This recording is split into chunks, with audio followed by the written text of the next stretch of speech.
The Boston Bruins are yet to make a move at this year's NHL trade deadline, and with today's moves by many other teams and many players being moved ahead of the playoffs, a lot of teams are going to be putting pressure on the Boston Bruins to soon make a move if they're willing to make one and get one done, because as the market gets smaller, demand gets higher. We know that in the NHL trade deadline, and a recent article from David Pastrnak recently revealed a player that many teams had not probably thought was available in the Boston Bruins in Jake DeBrusk. So we're going to be talking about all of that, who he may go to, what teams are going to be interested, and also what players might get in a return for Jake DeBrusk. Now, before we get into all of this, we noticed that 92% of you guys are not subscribed to the channel. So if you're looking for a spot to get all your Boston Bruins news, keep up to date with the trade deadline, and as well as the rest of the season, make sure to hit the sub button, join us along this journey.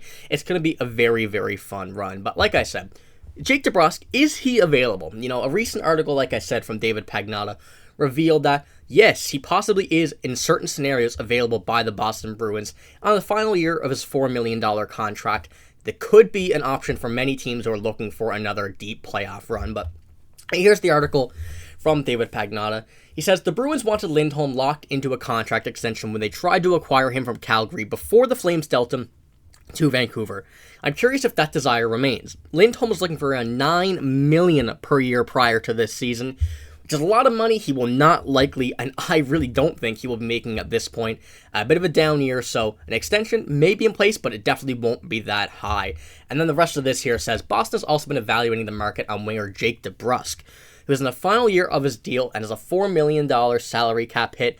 If the Bruins land Lindholm without any retention from any club, someone off the roster will have to leave, and Jake DeBrusk is a candidate. Now, Jake DeBrusk is probably and likely the option for this scenario, due to him being on the final year of his $4 million contract.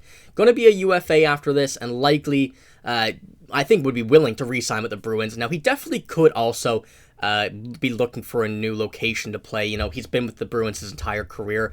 A very consistent, mid-tier player, I would say. And the former 14th overall pick may want to, may want to try something else out in his career. But, I think as a definite solid option, I could say that Jake DeBrusk could get traded in a scenario like this. Now, even if it isn't Elias Lindholm, and even if no retention is in place, or there is retention in place, whatnot, I think that Jake DeBrusk could also get moved if it was not this deal. Now, there are a lot of depth, pieces that are still available in the trade deadline. I don't think the Bruins are going to be going after any of the top guys. No Jake Gensel, I wouldn't say that. Noah Hannafin would be one of my, I would say the top that they would go for. One of the top in the deadline, but I wouldn't say there are too many others that would be picking for the Bruins. But I do think that's a few depth options. I have two here that I think would be pretty solid, one more than the other. But Nick Dowd and Scott Laughton, I would say that, both of these guys are solid depth pieces. Scott Laughton, I would say, is a bit too expensive if Jake DeBrusk were to get moved, because that's just basically making nearly a one-for-one replacement on the salary. But Nick Dowd making $1.3 million and having 2 years left on his deal at the age of 33, I think is a solid option for, that third, second, maybe even line center that the Bruins are missing out on. We know that that was probably their biggest hole going into this season, would be the center, with the retirement of David Krejci and Patrice Bergeron, leaving two massive holes down the middle. So a centerman is obviously an option, something that I would say the Bruins are going to be looking at. Now, Matthew Poitras came up, and a fantastic surprise, I've got to say, for the Bruins this season. But still, I wouldn't say that is enough down the middle. The depth there is not the best. But there's also some younger options, some more interesting options that are also at this deadline.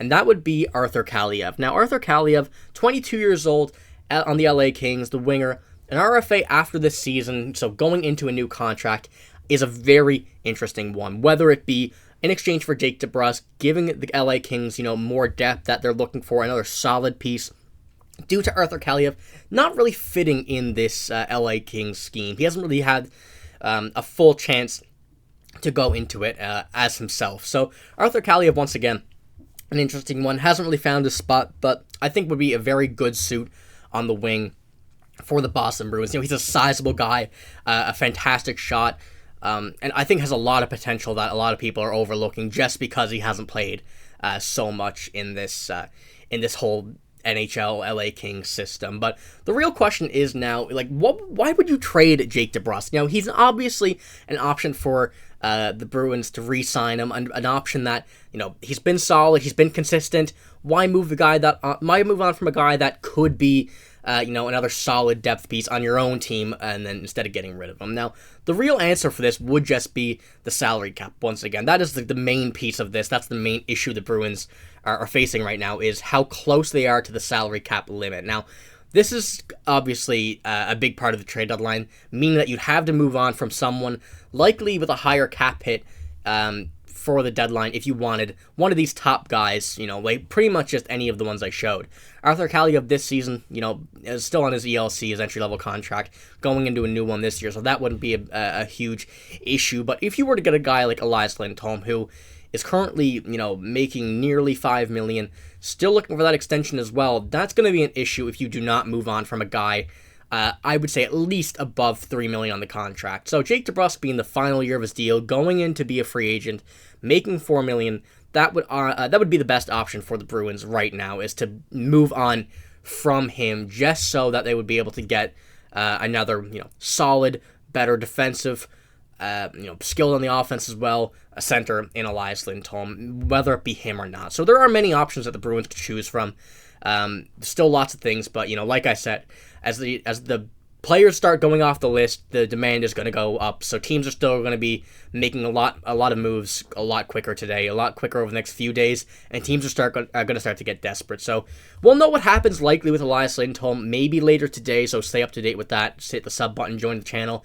As Jake Guentzel may be moving from the Pittsburgh Penguins, as the Penguins wanted to know what they're going to do with him yesterday, and they want to do it within 24 hours. So anything could be happening here soon enough. We'll never know really until things start to heat up and happen immediately. So as of right now, I would say that this is the options the Bruins have. They're still going to wait until all the blocks fall into the right place.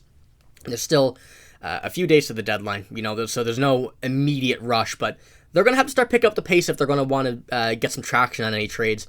We obviously have Linus Ullmark. There's a lot of interest in him. Jake DeBrusk is one now, and there's a lot of interest in Noah Hannafin from the Bruins. So it really depends on, what all these other teams do, what other teams are looking for, and whatnot. Everything has to fall into the right place. And I think once we start to see the first move from the Boston Bruins, everything is going to start to fall into place. The Bruins are going to make a few moves, and then we'll see what goes on from there. But, like I said, stay up to date with all the brand new news for the Boston Bruins. Make sure to hit the sub button. Join us along. I'm probably going to have another video later today, so make sure to hit the sub button if you want to see that. But, like I said, we got lots of stuff to cover, lots of stuff for the rest of the season. And this is not even going to stop at the deadline. We're going to be posting news all throughout this season afterwards, the draft, in the offseason.